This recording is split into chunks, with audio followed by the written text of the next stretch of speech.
تو اس سے عبادت صرف اللہ کی کرنی ہے، کسی کے آگے سجدہ نہیں کرنا، نہ کسی کی دستار کو، نہ کسی کے مزار کو۔ یاد رکھیے غیر خدا کو سجدہ اگر تعظیم کی نیت سے بھی کیا جائے تو یہ حرام اور جہنم میں لے جانے والا کام ہے، اور معاذ اللہ کوئی عبادت کی نیت سے کرے تب تو یہ شرک ہو جائے گا۔ اب یہاں یہ ایک اور بات سمجھ لیجئے، کچھ یقیناً جہالت کی وجہ سے، علم نہ ہونے کی وجہ سے لوگ مزارات پر ایسا کرتے نظر آتے ہیں۔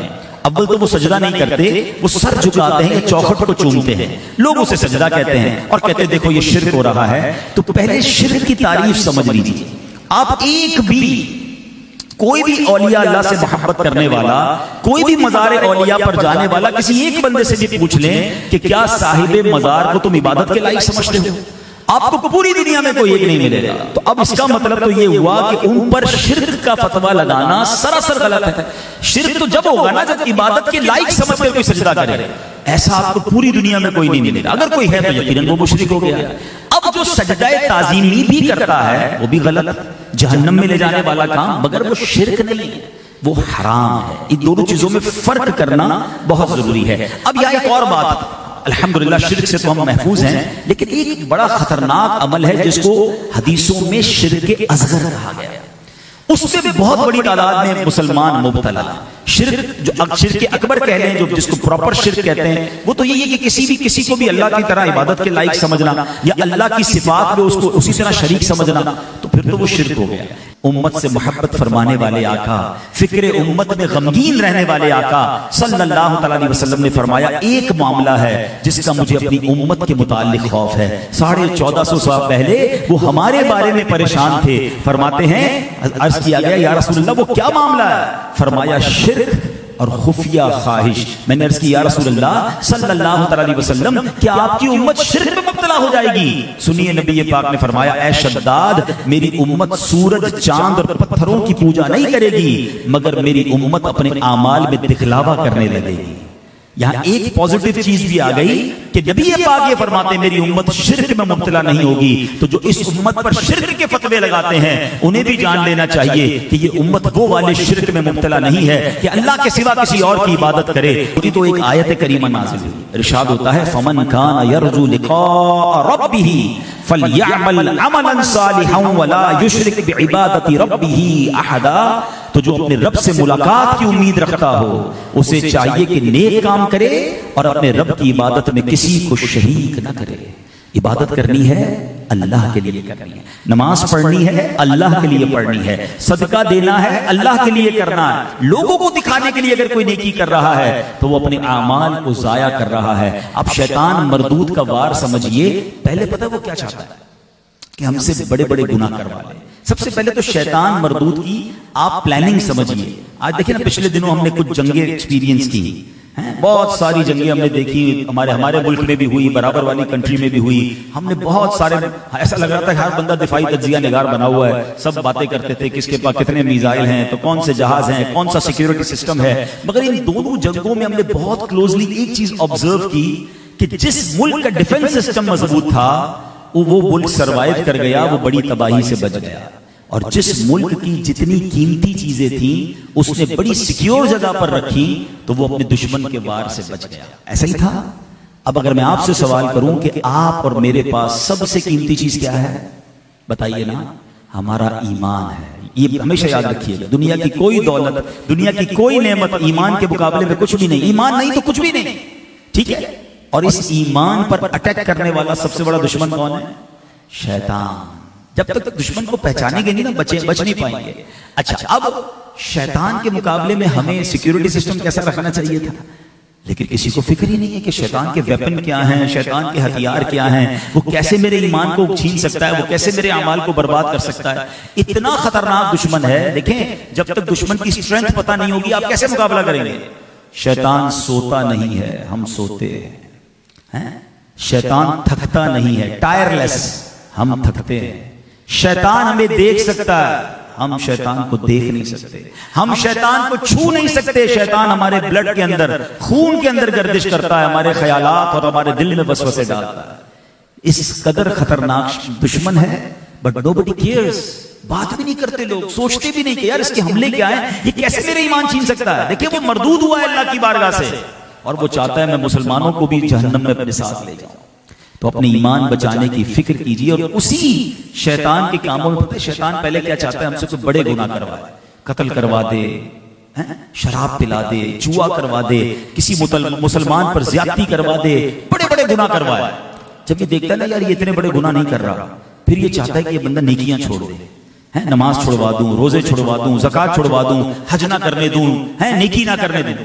مگر جب یہ دیکھتا ہے نا کہ یہ نیکی بھی نہیں چھوڑ رہا, یہ تو نمازی ہے, یہ تو روزہ دار ہے, اتنا مردود ہے پھر بھی نہیں تھکتا.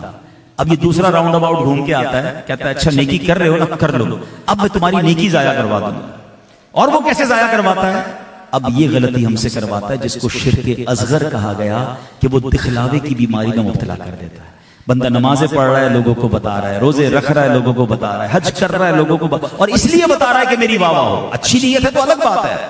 اب غور یہ کرنا ہے کہ میں اپنے اعمال کہیں اس بیماری کی وجہ سے, اس شیطان کے اٹیک کی وجہ سے برباد تو نہیں کر رہا. نبی پاک علیہ الصلوۃ والسلام کے چہرے پر حضرت ایک صحابی نے بڑی پریشانی کے آثار دیکھے, تو نبی پاک سے عرض کیا میرے بابا آپ پر قربان, یا رسول اللہ یہ پریشانی کے آثار آپ کے چہرے پر کیوں ہیں؟ ہاں یہ والا جو پرابلم ہے یہ واقعی بڑا خطرناک ہے کہ وہ دکھلاوے میں مبتلا ہو جائیں گے, لوگوں میں ریاکاری کرنے لگ جائیں گے. اللہ اکبر. نبی پاک سے صحابی کہتے ہیں یا رسول اللہ کیا ریاکاری شرک ہے؟ فرمایا ہاں ریاکاری شرک ہے, یعنی شرک اصغر ہے. میں نے عرض کی یا رسول اللہ صلی اللہ علیہ وسلم خفیہ خواہش کیا ہے؟ فرمایا میرا کوئی امتی روزہ رکھے مگر کسی دنیاوی خواہش کی وجہ سے روزہ توڑ دے. اب یہاں میں نے اور آپ نے غور کرنا ہے, خدا نیکیاں ضرور کیجئے مگر ان نیکیوں کی حفاظت بھی کیجئے. آپ سمجھیں یہ میرا مال ہے, جس طرح اپنی کرنسی کی حفاظت کرتے ہیں نا. ایک ایگزامپل کے ذریعے ریاکاری کو سمجھاتا ہوں. ایک شخص تھا, اس کی بچی پیدا ہوئی. آج کل ماشاءاللہ لوگ پلاننگ کرتے ہیں, بچی کے پیدا ہونے پر پریشان نہیں ہونا چاہیے, جس رب نے بیٹی دی ہے وہی انشاءاللہ انتظام کرے گا. مگر والد نے اچھی پلاننگ کی, بچی بڑی ہوگی تو ظاہر ہے اس کی شادی بھی کرنی ہے, اس کے اچھے مستقبل کے لیے اس نے اپنے گھر میں ایک لکڑی کا باکس بنوایا اور روزانہ اپنی کمائی میں سے انداز ایک مثال کے طور پہ کہہ رہا ہوں 500 روپے اس میں ڈال دیتا تھا روزانہ. 1 سال گزرا, 2 سال گزرے, 5 سال گزرے, 10 سال گزرے, بڑا سا باکس تھا. اور اب سوچنے لگا کہ بچی اب 17-18 سال کی ہو گئی ہے, اب اس باکس کو کھولوں گا تو انشاءاللہ لاکھوں روپے اس باکس میں ہوں گے, میری بچی کی شاندار طریقے سے شادی کروں گا. پورا 17-18 سال تک اپنی خواہش مارتا رہا, کبھی جی چاہا کہ اچھے کھانے کھاؤں, کبھی جی چاہا کہ اچھی خوشبو لوں. نہیں بیٹی کے لیے 500 روپے تو اس میں ڈالنے ہیں. 18 سال بعد جب اس نے اس باکس کو کھولا تو اس کا دل, اس کا کلیجہ منہ کو آ گیا کہ اس نے اس باکس کو درمیان میں کہیں نہیں کھولا تھا, تو اس میں ایک سوراخ ہو چکا تھا جس سے دیمک داخل ہوئی اور وہ تمام نوٹ اس کے کھا گئی تھی. اس کی 17-18 سال کی کمائی زیرو ہو گئی. اس والد کی جگہ اپنے آپ کو رکھ کر سوچئے ذرا کتنا دکھ ہوا ہوگا. مگر یہ میں نے ایک مثال دی ہے. ریاکاری پتہ ہے کیا ہے؟ وہ اس سے بڑا صدمہ ہے. کیوں؟ یہ والد اب بھی کسی سے قرض لے کر اپنی بچی کی شادی کر سکتا ہے, ابھی مرا نہیں ہے, اور پیسے کہیں نہ کہیں سے کما سکتا ہے, محنت کر سکتا ہے. مگر اب سوچے وہ بندہ جو ساری زندگی نمازیں پڑھے, سردی میں وضو بھی کر کے نمازیں پڑھے, گرمی کے روزے بھی رمضان کے رکھے, سارا ہر سال زکات بھی دے, حج بھی کرے, بڑی نیکیاں کرے اور بڑی مشکل سے کرے, اور اس میں ساتھ نیت اللہ کی رضا نہ ہو, دکھلاوا ہو. اور جب قیامت کے دن بارگاہ الہی میں پیش ہو, اس کو بڑی امید ہو کہ ساری زندگی کی نمازیں, روزے, حج اور جناب صدقے لے کر آیا ہوں, اور جب نامہ اعمال کھولا جائے تو اسے کہا جائے کہ تمہارا کوئی بھی عمل مقبول نہیں ہے, جاؤ اپنے عمل کی جزا اس سے لو جس کے لیے نیکیاں کی تھی. خدا کی قسم بتائیے اس دن کتنا پچھتاوا ہوگا اس شخص کو, کیونکہ ساری زندگی کی نیکیاں برباد ہو گئیں. اب کوئی طریقہ بھی نہیں ہے نیکی کرنے کا, اب کوئی آسرا بھی نہیں ہے کہ وہ نیکیاں ریگین کی جا سکیں, وہ سب کچھ نل اینڈ وائڈ اور ڈیلیٹ ہو چکا ہوگا. یہ ہے ریاکاری. Try to understand. علماء کہتے ہیں اخلاص, ریاکاری کے اگینسٹ میں کیا اپنانا ہے؟ اخلاص اپنانا ہے. اخلاص کی تعریف یہ ہے کہ جس طرح بندہ اپنے گناہوں کو چھپاتا ہے نا, اس طرح اپنی نیکیوں کو چھپائے. اب بتائیے ہم میں سے کون ہے جو چاہتا ہے میرے گناہ لوگوں کو پتا چلے؟ کوئی بھی نہیں چاہتا, بالکل چاہنا بھی نہیں چاہیے, بتانا بھی نہیں چاہیے. اگر ہو بھی گئے تو اللہ سے معافی مانگنی ہے. لیکن جس طرح گناہ چاہتے ہیں نا کسی کو پتا نہ چلے, ایسے نیکیاں بھی تو کمائیے نا. ہمارے اسلاف میں کئی ایسے بزرگان دین گزرے جو ہر مہینے غریبوں کی مدد کرتے تھے. ان غریبوں کو پتہ نہیں ہوتا تھا کہ مدد کون کر رہا ہے. ان بزرگ کے انتقال کے بعد ان غریبوں نے کہا ہمارے پیسے کیوں نہیں آ رہے, ہمارا راشن کیوں نہیں آ رہا, تو پتا چلا فلاں بزرگ تھے جو سالوں سے تمہاری مدد کر رہے تھے, اب ان کا انتقال ہو گیا اس لیے مدد بند ہو گئی ہے. یعنی ان کو برسوں تک یہ پتا نہیں چلنے دیا انہوں نے کہ مدد کرنے والا کون ہے. ہم کبھی ایسی مدد کرتے ہیں؟ ہم تو مدد کریں تو کہتے ہیں بھائی دعا میں مت بھولنا, بلکہ مدد کرنے کے بعد کتنی بار تو اسے یاد دلاتے ہیں, ہاں بھائی یاد ہے نا نوکری, چپل پہن کے آیا تھا میرے پاس, میں نے نوکری دلائی تھی, بھول تو نہیں گیا قرضہ میں نے دیا تھا, تیری بات تیری بہن کی جب شادی تھی تو جہیز میں نے دلایا تھا, احسان یاد ہے کہ نہیں؟